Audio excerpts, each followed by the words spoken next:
وزارة أمنية دولة goboleedka Jubbaland oo bilooyinkii ugu dambeeyay hawlo shaqo u joogay gobolka Gedo ayaa maanta dib ugu soo laabtay magaalada Kismaayo. Axmed Maxamuud Jaamac ayaa warbixintan inoo haya. wasiirka wasaaradda amniga dowladda goboleedka Jubbaland Mudane Cabdirashiid Xasan Cabdinuur oo aydan safar shaqo ugu maqnaa gobolka Gedo ee dowladda goboleedka Jubbaland ayaa maanta dib ugu soo laabtay magaalada Kismaayo.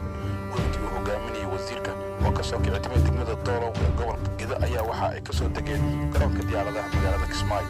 xubno ka socday labada qol ee dowladda goboleedka Jubbaland qeybaha kala duwan ee bulshada iyo saraakiisha ciidanka ayaa garoonka diyaaradaha magaalada Kismaayo si diiran ugu soo dhaweeyay wafdiga uu hogaaminayo wasiirka amniga Jubbaland Mudane Cabdirashiid Xasan Cabdinuur. intaas kadib wafdiga waxa ay u nasasho tageen hoolka madashada garoonka diyaaradaha ee magaalada Kismaayo qaybta gaarka ah waxaana halkaasi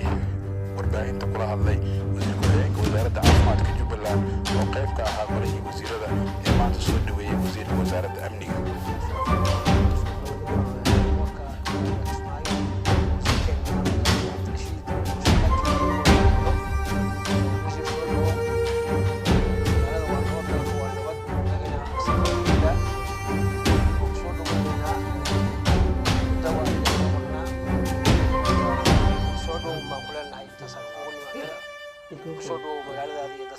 wasiirka wasaaradda amniga dowladda goboleedka Jubbaland Mudane Cabdirashiid Xasan Cabdinuur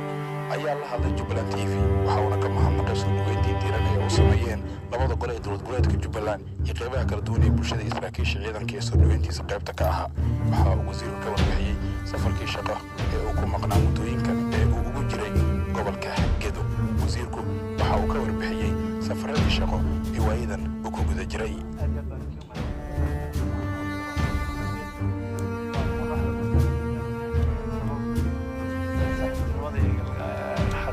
جعلنا وناقي قارك ودي موجسين وايد فيهم هذا إلهي وما أذكره تبارك وتعالى وحكرر وين فيهم هذا اليوم مناسبة دون فايديستون قد يقدر شو يحب بها أو مقعاوي مدحونها ولد الصومالي الجبلان صدق وناقي بدنا ضوء سياسين صدق وناقي بدنا ضوء سياسين وحنسلايا هاي جبلان إن شاء الرحمن سائل الله هورين وصوت معنا قدال أو نقونيس بإذن الله تعالى إلهي بابونا كرجالنا شلي وصومرنا دور شوين إيو سيستم كي كل من هنقلنا بإذن الله تعالى أولبا دور المدى الشعب وقصي بسلادين أنا كنا فهمنا يوحي أنسوا أبورنا ماشي مريس وناكيدي وأنا مسنا هاي حدي أن كسي أكفيسنا بإذن الله تعالى إنه هناك ربنا وكذا وأنا ما تيسلنا إن شاء الرحمن هذه أبو سنتين وحكلوا رجالي سفر كوت الماوي وبرحمنا كحية مدحوني وقوم غيها يورتيسي وزير كوت الماوي وزير كوت الماوي عاصمتك